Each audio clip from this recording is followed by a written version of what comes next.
Assalamualaikum warahmatullahi wabarakatuh. Salam sejahtera untuk semua. Jumpa lagi dengan saya Haris di channel Misteri Verhal. Jika episode yang lalu kita sudah membicarakan mengenai penyebab keruntuhan kerajaan Pajang, maka kali ini kita akan membahas kondisi kerajaan Pajang di masa kepemimpinan Aryo Pangiri yang bergelar Sultan Awantipura. Setelah Sultan Hadiwijaya meninggal dunia pada tahun 1582, terjadi perebutan kekuasaan antara Aryo Pangiri dengan putra mahkota Pangeran Benowo. Aryo Pangiri mendapat dukungan dari Panembahan Kudus, tokoh Islam pengganti Sunan Kudus. Panembahan Kudus memiliki pengaruh kuat di kerajaan Pajang. Dengan dalih usia Pangeran Benowo lebih muda dibanding Ratu Pembayun, kakak kandung Benowo, maka Panembahan Kudus meminta Aryo Pangiri menjadi Raja Pajang yang baru menggantikan Joko Tingkir.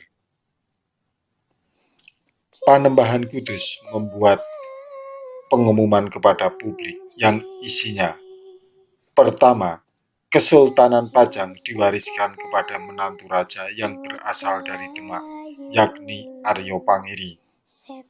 Kedua, Pangeran Benowo diberi hak atas Kabupaten Jipang. Namun, kondisi Pajang di bawah Aryo Pangiri ternyata tak lebih baik dibandingkan era sebelumnya, malah lebih buruk. Banyak rakyat yang mengadu kepada Pangeran Benowo mengenai kondisi buruk kerajaan. Pangeran Benowo pun memberontak dan merebut tahta Raja Pajang. Apa yang menyebabkan kondisi Pajang memburuk? Simak tayangan ini sampai tuntas. Sebelum bicara ngalor ngidul soal Aryo Pangiri, siapa sebenarnya sosok ini?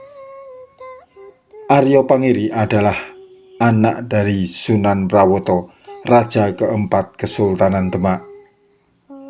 Sunan Prawoto beserta istri dibunuh oleh orang suruhan Aryo Penangsang pada tahun 1549. Pasca wafatnya Sunan Prawoto, Aryo Pangiri diasuh oleh bibinya yang bernama Ratu Kalinyamat di Jepara. Aryo Pangiri kemudian menikah dengan anak Sultan Hadiwijaya yang bernama Ratu Pembayun. Pembayun adalah kakak kandung dari Pangeran Benowo. Jadi, Aryo Pangiri adalah menantu Sultan Hadiwijaya sekaligus kakak ipar dari Pangeran Benowo.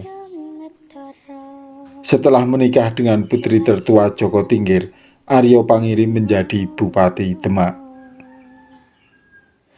Kerajaan Aceh mencatat Aryo Pangiri sebagai seorang bupati yang mudah curiga. Pada tahun 1564, Sultan Ali Riayat Syah Raja Aceh mengirim utusan untuk meminta bantuan Demak guna bersama-sama mengusir Portugis dari Malaka. Tapi Aryo Pangiri justru membunuh utusan tersebut.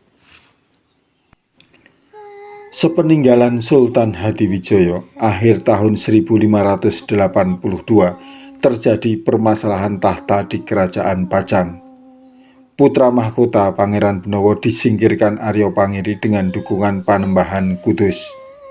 Alasannya, usia Pangeran Benowo lebih muda daripada istri Pangiri, sehingga tidak pantas menjadi raja. Pangeran Benowo yang berhati lembut merelakan tahta Pajang dikuasai Aryo Pangiri, sedangkan ia sendiri kemudian menjadi Bupati Jipang Panolan, bekas negeri Aryo Penangsang. Aryo Pangiri menjadi Raja Pajang sejak awal tahun 1583 dengan gelar Sultan Awantipura. Aryo Pangiri tidak merasa tenang dan nyaman di tengah-tengah penduduk Pajang. Untuk itu, Ia memboyong pola kerajaan serta memindahkan pengikut-pengikutnya dari Demak ke Pajang. Kebijakan ini memicu masalah. Pengikut-pengikut yang dipindahkan tanpa bekal yang memadai ini memerlukan bahan makanan yang cukup, juga jabatan kerajaan yang pantas. Maka, bahan makanan diperoleh secara paksa dari tanah sitaan penduduk Pajang, sedangkan jabatan dan kekayaan dicapai dengan menaikkan pangkat bangsawan pesisir beserta hak-haknya dengan semena-mena di atas pangkat dan kehormatan para pejabat asli Pajang. Hal ini menimbulkan konflik bilateral dan konfrontasi sosial. Akibatnya, banyak warga Pajang yang berubah menjadi perampok karena kehilangan mata pencaharian. Sebagian lagi pindah ke Jipang mengabdi kepada Pangeran Benowo. Aryo Pangiri telah melanggar wasiat dari mertuanya, Sultan Hadiwijaya, supaya tidak membenci Sutowijoyo atau Panembahan Senopati. Ia bahkan membentuk pasukan yang terdiri atas orang-orang bayaran dari Bali, Bugis, dan Makassar untuk menyerbu kerajaan Mataram. Aryo Pangiri hanya peduli pada usaha untuk menaklukkan Mataram daripada menciptakan kesejahteraan rakyatnya. Penduduk Pajang yang tidak puas dengan kinerja Aryo Pangiri mengadu kepada Pangeran Benowo. Di sisi lain, Pangeran Benowo juga merasa asing di tengah penduduk yang tak dikenalnya dengan baik. Akhirnya, bersama dengan penduduk Pajang yang tak puas, Pangeran Benowo meminta bantuan kepada Panembahan Senopati, Raja Mataram. Menurut sejarawan asal Belanda Haji de Graaf, Panembahan Senopati mengundang Pangeran Benowo agar datang ke Mataram. Karena itu, Benowo pergi ke Mataram bersama 1.000 orang Jipang. Panembahan Senopati menjemputnya di Randu Gunting. Di Mataram, mereka memutuskan untuk menyerang Pajang. Kelemahan lain Aryo Pangiri yang paling nampak adalah akibat tergesa-gesa menjadi raja, ia tak memiliki kekuatan militer yang memadai. Untuk memperkuat pertahanannya, ia menyewa orang-orang asing. Gabungan pasukan Mataram dan Jipang berangkat untuk menurunkan Aryo Pangiri dari tahtanya. Perang terjadi di kota Pajang. Dikisahkan, ketika tentara gabungan Mataram Jipang tiba di Prambanan, 3.000 orang Pajang menyeberang dan memihak Pangeran Benowo.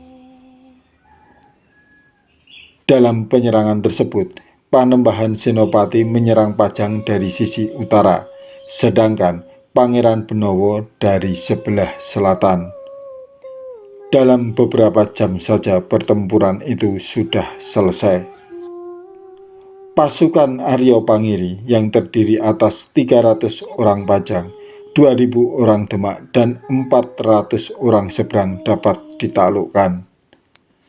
Aryo Pangiri sendiri tertangkap dan diampuni nyawanya atas permohonan Ratu Pembayun, istrinya.